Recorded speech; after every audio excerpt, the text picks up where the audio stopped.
Hi guys, Thom Hunt here in the kit room, and today's subject has been a question that's been asked by Tom Cull on the channel, and he basically asked, when do I know when to fish mid-water and when do I know when to fish down near the bottom? And there's also another one, which is when do you know when to surface fish, maybe poppers or walk the dog style. And there's a few different characteristics, a few different key kind of factors that I'm looking for, dependent on maybe water depth, the type of species that you're after, certainly water temperature, and we'll kind of go through those one at a time. But before we get onto it, just want to say a massive thank you to everyone on the channel. I'm getting loads of interactions, loads of comments and loads of questions. I've got a back catalogue of about 6 or 7 videos to make now. This is the first one, and I'm kind of dedicated to digging into the finer details of lure fishing to make you a better angler. Thinking about it makes me a better angler as well. I really got to figure it out in my head exactly what I want to tell you. And so thanks very much.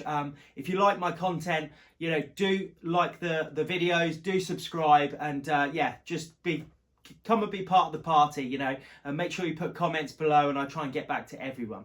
But let's get into the subject. So, when I think about where I'm going to fish in the water column, I would say the first 2 things I'm considering are, first of all, water depth, and second of all, water temperature. So water temperature in particular, when the water temperature is really cold, you're in those winter months, they're a little bit more lethargic, their metabolism is much, much lower.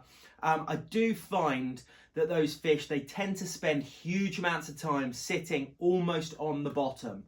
A really, really interesting characteristic that you're probably going to notice as soon as I say it, when you catch particularly pike, but sometimes perch, that have got lots of leeches on them. They got leeches on their fins, got leeches on their belly. I've caught fish in the past where they might have anything up to 20 or 30 leeches on them.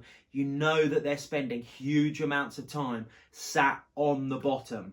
All right, so in that kind of scenario, obviously when you get your feeding periods, maybe first light, last light in the summer. In the winter time, it's the opposite for me. I actually like kind of the middle of the day, because that middle of the day, you get a little bit more light, just starts to warm up a bit more. Identify those feeding periods, and when they're feeding, they are going to come off the bottom and they're going to be roaming around and hunting a bit more. But think about that to start with. When the water's cold, they're probably going to spend a huge amount of their time on or near the bottom. And if it's not one of those feeding periods, you really, really want to keep it not too far off, maybe 12 to 24 inches off the bottom, because they still will feed. If a nice easy meal comes past them while they're just sat on the bottom, they will have a snap at it. But if you're spending a lot of time fishing mid-water or up in the water when they're quite lethargic and they're sat on the bottom, it's probably not the best idea. You're really going to limit the number of fish that you're going to try and catch there. Alternatively, when that water's warm, that's when you're looking for, they're gonna swim a long way to come and eat a bait, particularly if the water's clear. They're gonna spend a large percentage of their time, their metabolism's high, they need to feed quite often. They're gonna spend a large percentage of their time roaming around mid-water, basically looking for food.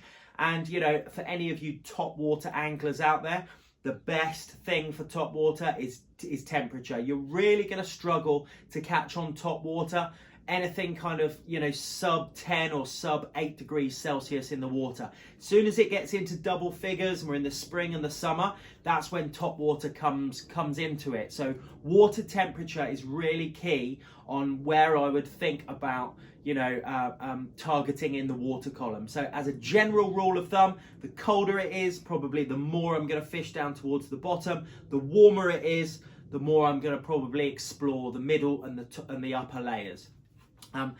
Think about it as well. In the summertime, when the water's warm, you've got loads of weed growth. So, flirting with the bottom a little bit too much, if there's lots of weed in that area, you're just going to end up getting snagged. So bringing something over the top of the weed, or like I said, even on the surface, is going to draw those fish up, but they're halfway there anyway. Most of the time in that warm water, they're going to be roaming around mid-water.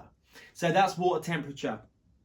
Water depth is also really important as well. So if you're shore fishing, for example, and you've only got access maybe to like 10 foot, you could hedge your bets and just try, think about when you're counting down. So if you've got a jig head, that you know will hit, like, so for example, if I've got, say, a 10-gram jig head, quite often on a normal sized plastic, if I'm just fishing a jig head, and a shad, a 10-gram jig head will be about a 2 count or I'll get 2 foot for every second. So in 10 foot of water, I'll be counting to about 5, maybe 6 before I know it touches the bottom.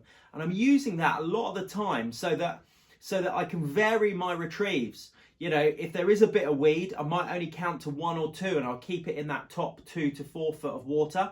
Or if I do know they are a little bit deeper, like I said, in the winter, might want to be dropping down, touching the bottom, or I might want to be just fishing that bottom third of the water. So really pay attention to knowing the depths that your baits dive to. So with crankbaits, it's absolutely critical.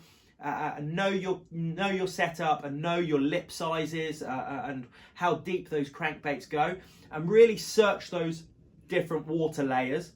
But if you're on a jig head, for example, you know, knowing how to count down your jig head in that area. But if I'm in 10 foot of water, say, I might just count so I get to about 5, because it's a great hedging your bets. You know, ones that are close to the bottom, they've only got to come maybe 2, 3, 4 foot to get up to a bait.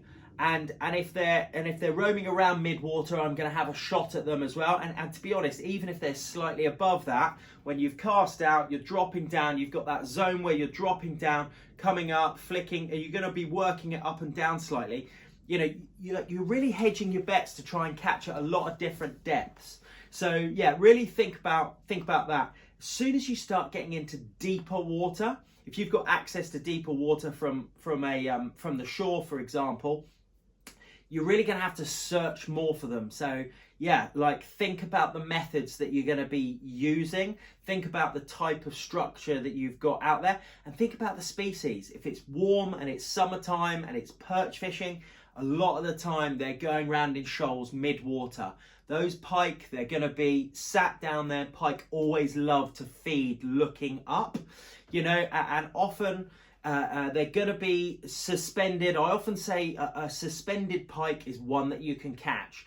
So in that instance, think about, don't try and fish underneath them. A pike wants to feed on his level or slightly looking up because they're ambush predators, and they like to sit slightly off the bottom. That's when I know, an old trout fishing term I'd say they're on the fin. That's when they're hunting. If a pike is sat very, very hard on the bottom, you can catch them, but they are a bit trickier.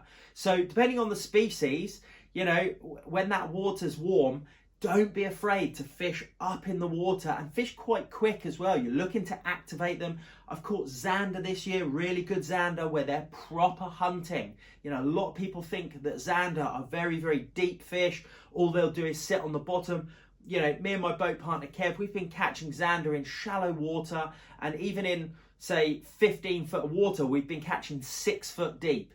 You know, so a lot of the time, it's a little bit of intuition, but from my last answer, you know, water temperature, you should be able to gauge maybe a little bit where those feeding fish are going to be and how they're going to react, and make sure you've got the right methods to fish those different layers properly. So down near the bottom, I would fish a little bit slower, a little bit more finessey, a little bit more, cute. And if you're fishing up in the water a little bit more, you know, don't be afraid to power fish. Crankbaits, metals, faster kind of shads.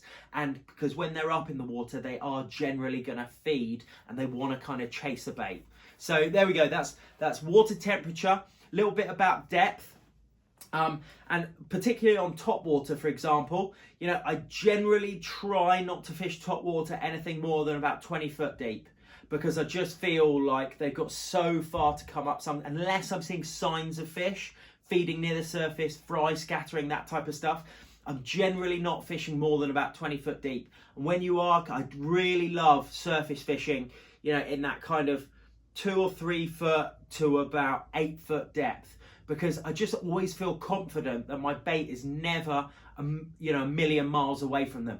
If you're fishing out in the middle of nowhere and it's 50 foot deep and you're fishing right on the surface and you're not seeing any signs, you're kind of fishing in the desert a little bit. I wouldn't be using a top water scenario for that. I would kind of ignore that first 20 or 25% of water and fish a little bit down through the layers in that scenario. So there's always a lot of different scenarios where, you know, you can get general rules of thumb, but also a lot of it is going to be experimentation. And the last kind of factor, I suppose, that comes into it is you know, around like water quality and how pressured the fish are. If you've got like, so a scenario that I'm thinking of is if you've got like in the summer or the winter, you can often get so summertime algal blooms, and in the winter time when we have floods and there's lots of chocolate coloured water that goes in, it's very muddy. And I also think that a lot of the kind of spray that we use on our windscreens for our cars, that ends up getting into the water courses, and there's chemicals. When the water quality goes down, I find that you have to find the exact layer that they're at, but generally it's finding the right depth, but they're never really far from the bottom. You know, when the water quality goes right down, I think the fishing goes, the kind of, you know, they're just not in a super hungry feeding mood, and you've got to be a little bit cuter, and they often hug features, because I just think that they're not in a very good feeding mood, and they go and sit there and they're kind of waiting it out. You know, they don't want to be sat suspended in deep water when the visibility is very low, or when they're just not in a feeding mood and the water quality is not great as well. So summertime, when you get algae blooms, you do have to try and find the right depths, because sometimes those algae blooms will go and sit on the bottom, but they might be up shallow, and you might end up with areas that, say you get lots and lots of algal blooms that are shallow, you're going to find them on the edge of that. You know, they might be in 15 to 20 foot deep, but normally quite near the bottom, whereas all of that shallower than 15 foot is going to be heavily sort of pea soup, and I just don't think they want to be in that sort of that quality of water. And in the winter time, like I said, when you get loads and loads of rain, snow melt, you know, stuff off the roads running into the water courses, again, I think that the visibility goes right down. You might only have a few inches of visibility, and in that scenario they tend to sit right on the bottom as well. You know, so I wouldn't be fishing up in the water for that. So there you go, guys. There's just a few thoughts on, you know, how to target different layers in the water, a little bit about different species. Definitely, you know, probably the main one is going to be around water temperature, but water quality, depth of water comes into it as well. So there's a lot of stuff to think about, but that's what I love. I love digging into the details. So I hope you've learned a thing or two today. Thanks for your question, Tom. If anyone else has got more questions or a scenario that they're struggling with their lure fishing, pop it in the comments below. Give us a like, give us a subscribe, and thanks very much. I'll see you on the next one.